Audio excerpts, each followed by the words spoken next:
O que, Oxós? Salve o caboclo Cobra Coral! O que, caboclo?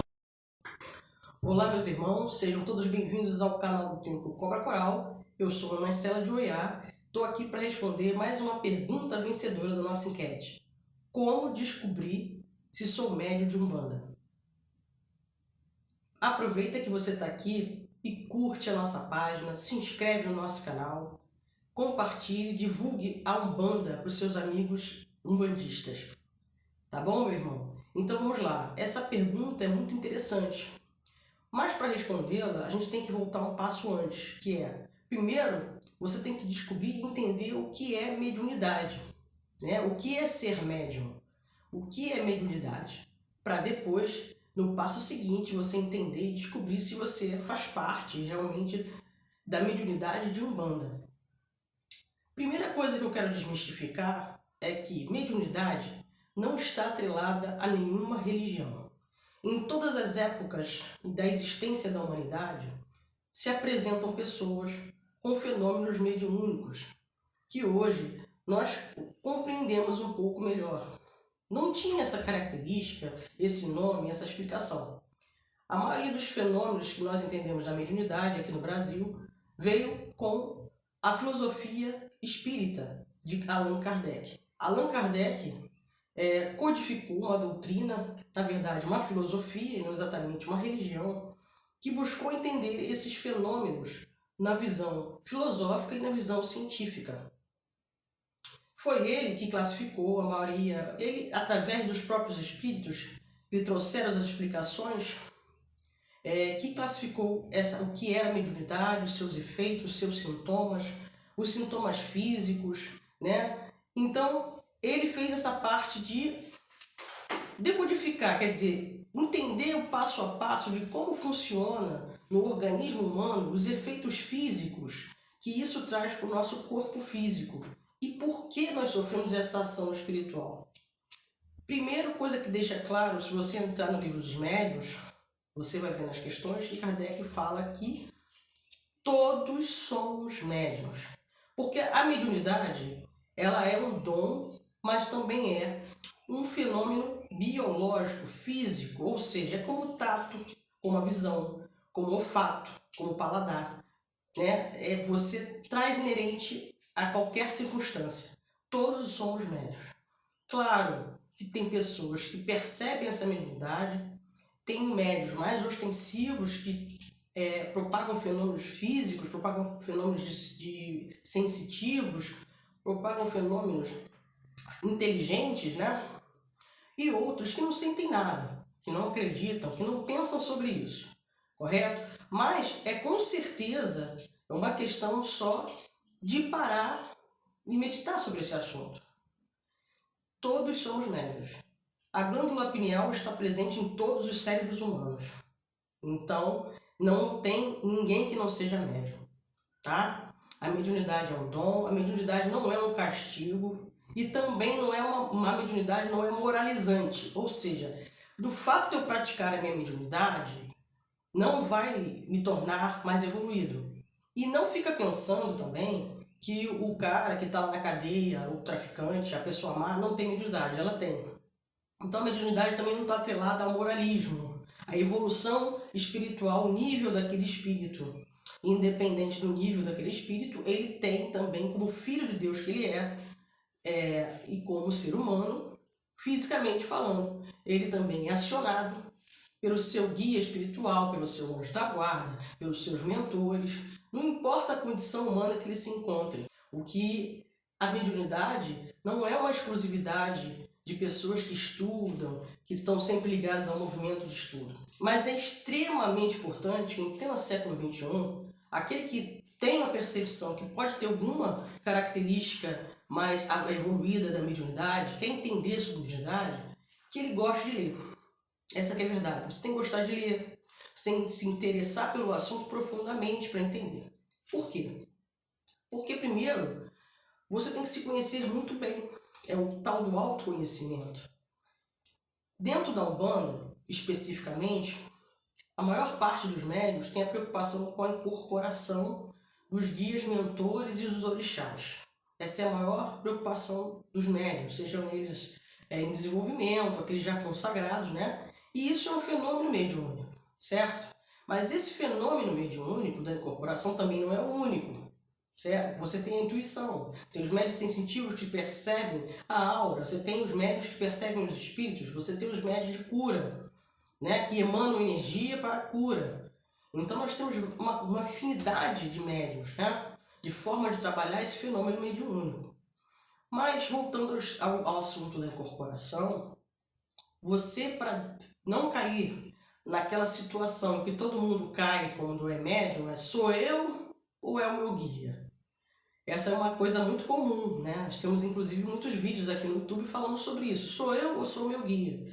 Porque no começo do desenvolvimento, a sua mediunidade ainda está se apurando, você ainda está aprendendo a lidar com o seu corpo, com a sua sensibilidade, né? O que o guia realmente quer que você, como se comporte, como se mexer, se você tem que bradar, se você tem que tocar no peito, se tem que saudar, você ainda não sabe como agir, correto? Então o que você faz? Você, para diferenciar se é você o guia, você tem que ter muito autoconhecimento, você tem que perceber que se fosse você em tal situação dentro do terreiro, você faria o gesto de fazer isso? Levantar o braço, bradar, bater no peito? Você talvez não faria. Conscientemente você não é uma pessoa de fazer barulho, de bater no peito, gritar. Você não faria isso naturalmente. Então, se isso não faz parte do seu comportamento normal e natural, de um pensamento corriqueiro teu, então não é você. Você sabe que é o seu guia. Eu vou dar um exemplo até agora de uma brincadeira. Se você está me assistindo e você tem certeza que é você que está me assistindo e não o guia, então você sabe a diferença de quando é você e quando é a influência de um guia.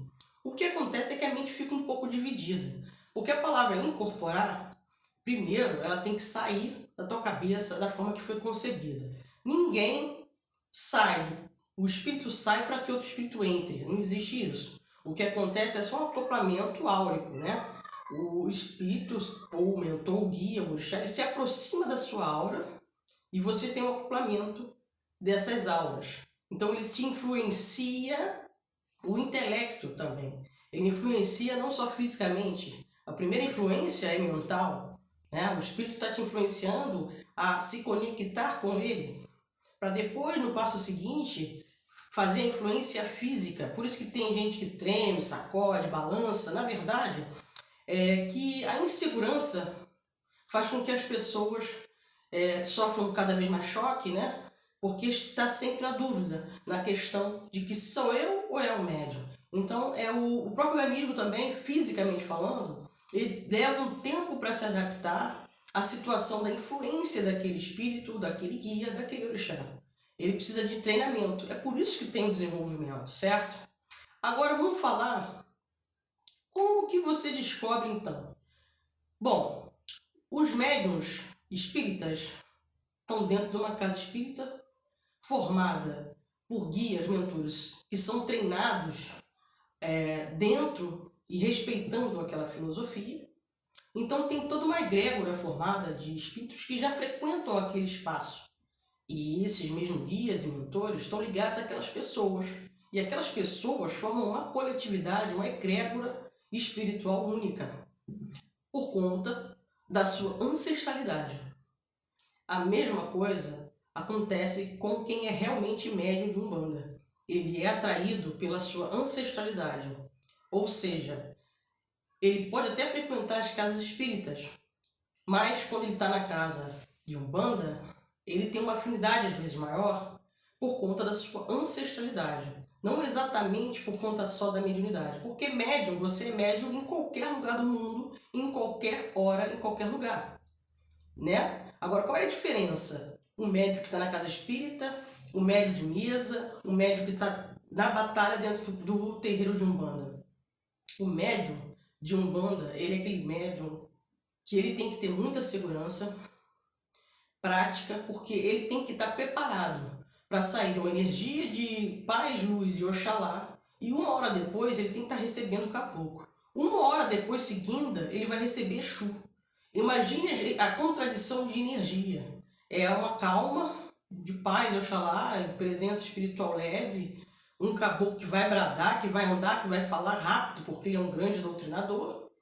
E depois você ainda vai para outra etapa, em que é o Exu, em que ele é direto, incisivo, muitas vezes até rude, com aqueles que querem ludibriá-lo, que vêm pedir coisas difíceis e complicadas. Então você tem que estar preparado, ou seja, é um médium que vai ficar sofrendo ações externas espirituais muito diferentes. Então o nosso, como a gente brinca aqui na Umbanda, a gente é meio pé de chumbo, ou seja, o nosso corpo vai se acostumando, os guias vão se acostumando, porque na verdade a gente já traz essa ancestralidade dentro da gente. Nós somos médios de Umbanda porque assim fomos preparados no mundo espiritual. Sim, nós fomos preparados no mundo espiritual. Mas não é exclusividade. Porque se eu sou médio de Umbanda ou médio espírita e resolvo não fazer nada disso, eu serei punido? Não.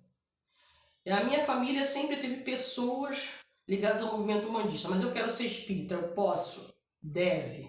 Se esse é o seu desejo, deve.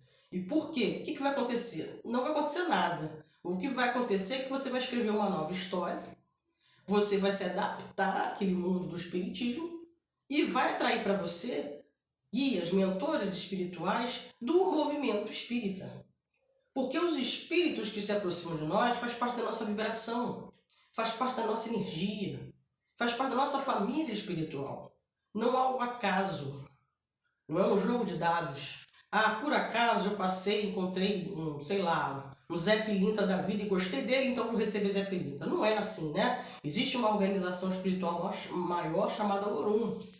E a própria lei de retorno, a lei maior de Deus, que está sempre visando aquele nosso aprendizado, a evolução espiritual. Então, eu posso sim, mesmo sabendo que eu posso ser útil na Umbanda, é querer ser espírita e vice-versa. Como nós temos muitos médicos que são espíritas, frequentam a casa espírita, mas também estão nas fileiras de trabalho da casa de Umbanda. Então, é tudo uma questão de adaptação. Os seus guias, muitas vezes, são os mesmos nas duas casas. Porque o guia não se importa muito com títulos, nomes, nome de religião. O compromisso dele é com você e com Deus. O maior compromisso do guia é com você e com Deus. Então não importa muito se você vai para o candomblé, se você vai para a religião afro e iorubá. Os teus guias não vão te abandonar. Eles vão continuar sendo sempre teus guias, sempre teus amigos espirituais, seus protetores. Então, você quer descobrir se você é médium de Umbanda?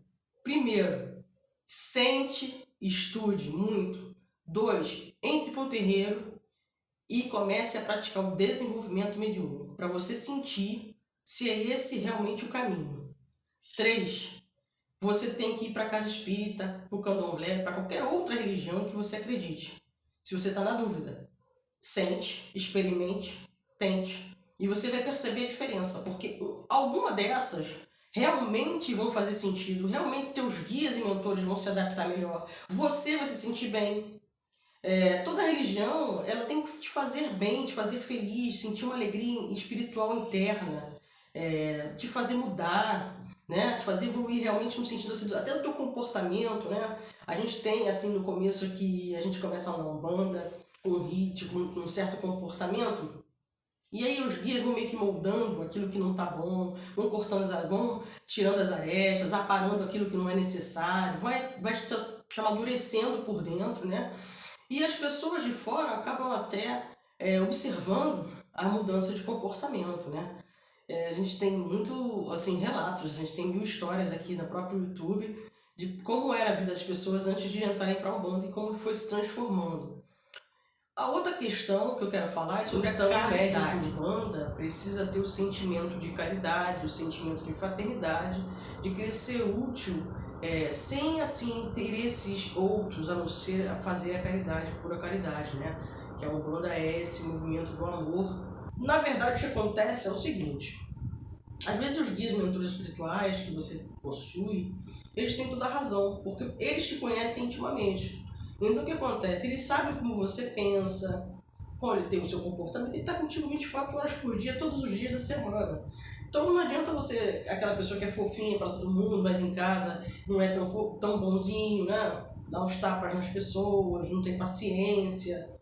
Então o guia também está observando isso. E ele sabe que você, dentro de repente de uma corrente muito filosófica, muito doutrinada, ligada aos estudos, talvez você não consiga dar o primeiro passo. Então ele te joga para uma Umbanda, que te dá um choque forte de prática, né?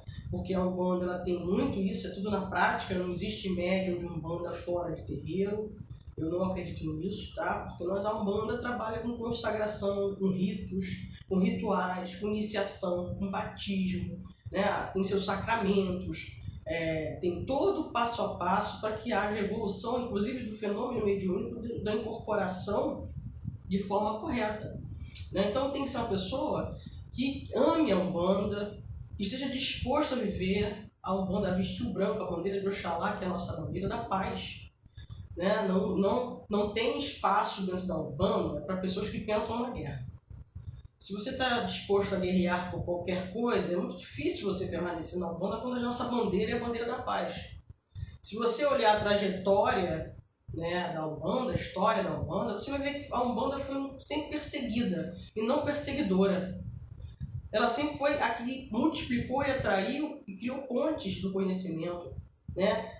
Você tem hoje milhares de formas de fazer Umbanda, né? Tem Umbanda Santo Daime, Umbanda Ayahuasca, né? Umbanda universal, Umbanda esotérica, milhares de formas de fazer Umbanda. Por quê? Porque nós não criamos muro do conhecimento.